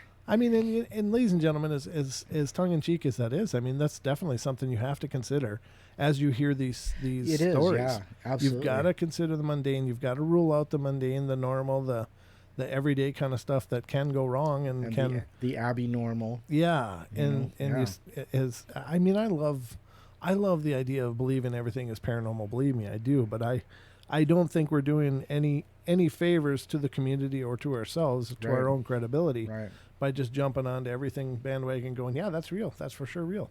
I think you have to scrutinize things, and you have to run it through those filters, and if it comes out and still unexplainable, then you got something for sure. But it's just one of my idiosyncrasies, I guess. Yeah, absolutely. Because you got to take in consideration there are people who are not, all together, and you've got to consider that kind of thing. And there are people that are all together and they're still taking drugs, and that might be part of the problem too. Right. Yeah, that's true as well. Yep. So there you go. Now, William Bennett saying in Marion, North Carolina, September 14th, 2019 Bigfoot Festival. Oh, okay. So that's coming up in about a month. Okay. Wow. Regula's here. Hey, Regula. Regula, where you been, my darling? I missed you. I hope you're doing wonderful. It's great to see you. We often ask about you. I mean, to myself, I'm like, where is Regula? I don't ever see her. We miss you, though. Good to see you. But let's continue on. Certainly. We've got 5 minutes. 5 minutes? Oh, well, let me read this one then with the 5 minutes. All right. Oh, geez, that's a little long. I can get through it, though. About 10 years ago, I was walking my dog in the park, and it was a nice sunny morning. Lots of dew on the grass, so whenever you walked, it would leave a path of dark grass where the dew was knocked off of the blades. It would be impossible for anyone or dog to walk through the grass without leaving such a trail. So Mr. Dog and I are strolling along, and he's ahead of me, peeing on bushes, sniffling, etc., and when he stops cold, his hackles go up, and he looks across the park, growling. Well, I look to where he's staring, and there is this guy with a dog about 100 yards away, near a large tree, legs moving like he's walking. Thing is, even though his legs are moving, his ground speed doesn't seem to match with the speed of his legs, kind of like seeing someone moonwalk. Anyway, I write it off to perspective or humidity or something and keep walking, and the dog, however, will not walk with me and stays rooted to his spot, making his high-pitched whine. And I walk back to the dog and look over to where the guy was, and he's still in just about the same spot, still moving funny. So I decide to check out this odd walking dude, and I hook up the dog to the leash, and we start walking across the wet grass to where he is, thinking our dogs might play together. Well, my dog's not happy at all, and he's clinging to my left leg like Velcro as we make our way across the field. And as we progress, I notice that it appears the guy is actually walking away from me, as I don't seem to be gaining on him. And at this point, I still don't think anything is odd until I get to the place where I first saw him, the large tree. I look down at the ground and I see this almost perfect circle in a 10-inch diameter of dry, dew-free grass. Thing is, there are no footprints leading to or from this circle. The dog, on the other hand, is flipping his lid and is looking at where we just came from. And I look up and see that the guy isn't ahead of me anymore. He's back on the other side of the grassy field, and he's standing just about where I was standing when I first saw him. Oh, that's creepy. He has a dog, and he is staring at me. Hooks his dog to the leash, and starts walking towards us. Needless to say, I freaked out, and we cut sideways out of the park and down to a populated street. I kept looking back, but didn't see him or his dog ever again. After telling this story to a couple of friends of mine, they speculated there was some kind of what? Get this. Here's people hanging onto a paradigm with all their strength. They don't want to drop their paradigm. It says they speculated there was some kind of refraction of light or optical illusion, which gave me the impression I was seeing another person, but I was actually seeing myself reflected in mist or fog or something. What the hell is that? Like a freaking hologram. Yeah. Like you're projecting yourself into a hologram. See, now that's desperation. Oh, no. That is paradigm desperation That at work is right there. horrible. That's when I'm going to coin this phrase. Oh my gosh. Paradigm desperation is when the explanation is so much more bizarre than actually admitting it's paranormal. But I think I saw a time warp of myself walking my dog one day and tried to chase it. Wow. There you have it. Oh, wow. How's that for a little Wow. oddities? Now, But what was your term for that again? that was paradigm. Yeah, that's what I thought. What? What was it? I'm glad it's committed to tape. It's gone. Excuse us while we back up a second, get that back. It was It's paradigm desperation. Paradigm desperation. There you go.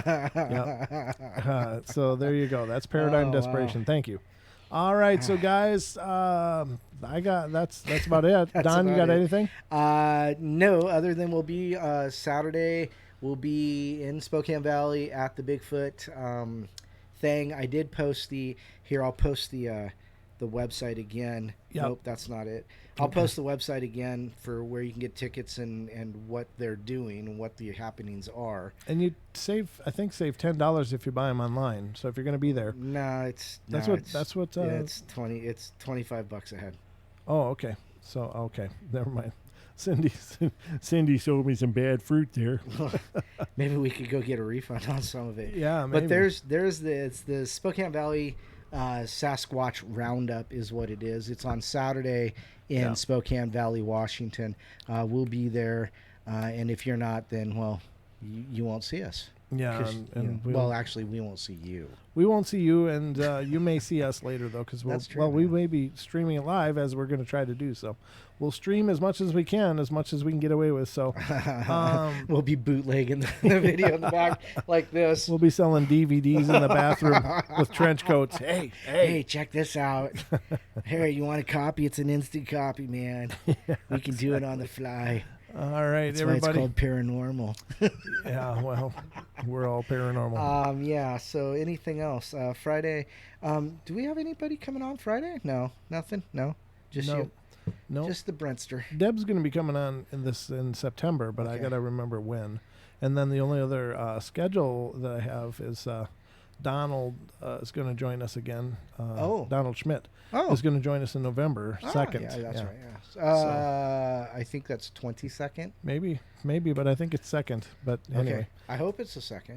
Okay. But you got to make sure I know so I can make sure that I can be here. Absolutely. It's a Friday, right? It's probably a Friday. I don't remember, but yeah, I will definitely give you plenty of headway on that. And then if anybody knows Mike Barra or Nick Redfern, yeah, put in a word for us because we want to talk to Nick Redfern about Black-Eyed Kids. Yes, exactly. It would behoove you to get us hooked up with them. We got connections, brother. We can exercise connections. We'll figure it out. I just haven't reached out to either of those two yet. Yeah, I have, and I haven't heard anything back from them. Oh, okay. Gotcha. Well, but speaking it into the aether, we'll see what comes back. All right. Sounds groovy. Well, we love you all. Be good, be kind, be nice. Take care of each other. Help each other out. Find the magic in every day. And remember to laugh as much as you can, ladies and gentlemen. I'll be back tomorrow night with some more bedtime stories. And then Friday after that for the 2-hour show. And then Don will be returning. Saturday will be in Spokane Valley. Saturday will be in Spokane Valley Coming at the conference. Possibly live. And then for the live show after that. Yeah. So. All right, guys. Love you all. Have a great night. Good night. We'll see you soon. Love ya. Bye.